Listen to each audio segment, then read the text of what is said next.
15 साल से ज्यादा पुरानी सरकारी गाड़ियां होंगी स्क्रैप। 1 अप्रैल से लागू होगा नियम। नमस्कार, मैं रश्मि पांडे और आप देख रहे हैं हापुड़ हलचल।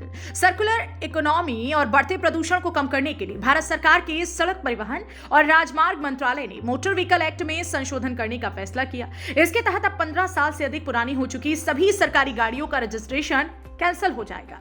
इनमें रजिस्ट्रेशन को रिन्यूअल की गई कारें भी शामिल होंगी। इन सभी कारों को रजिस्टर्ड स्क्रैप सेंटर पर नष्ट कर दिया जाएगा।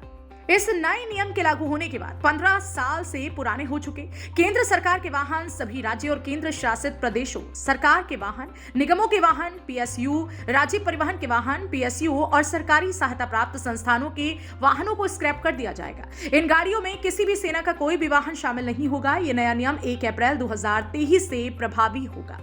पिछले साल नवंबर माह में सड़क परिवहन मंत्रालय ने एक ड्राफ्ट जारी करके ये जानकारी दी थी कि केंद्र और राज्य सरकारों में इस्तेमाल हो रही 15 साल पुरानी सभी गाड़ियों को स्क्रैप करना जरूरी है। ये नियम सभी निगमों और परिवहन विभाग की बसों और गाड़ियों पर लागू होना था। इस पर सरकार ने सुझाव और आपत्तियों के लिए 30 दिनों का समय दिया था और अब यह नियम लागू होने जा रहा है। केंद्रीय मंत्री नितिन गडकरी ने पिछले साल नवंबर में कहा था कि हम 15 साल से ज्यादा पुराने हो चुके सरकारी वाहनों को कबाड़ में बदलने की तैयारी में हैं। उनके अनुसार उन्होंने प्रधानमंत्री नरेंद्र मोदी के मार्गदर्शन में इस नियम से संबंधित एक फाइल पर हस्ताक्षर किया था, जिसे सभी राज्य सरकारें भी अपनाएंगी।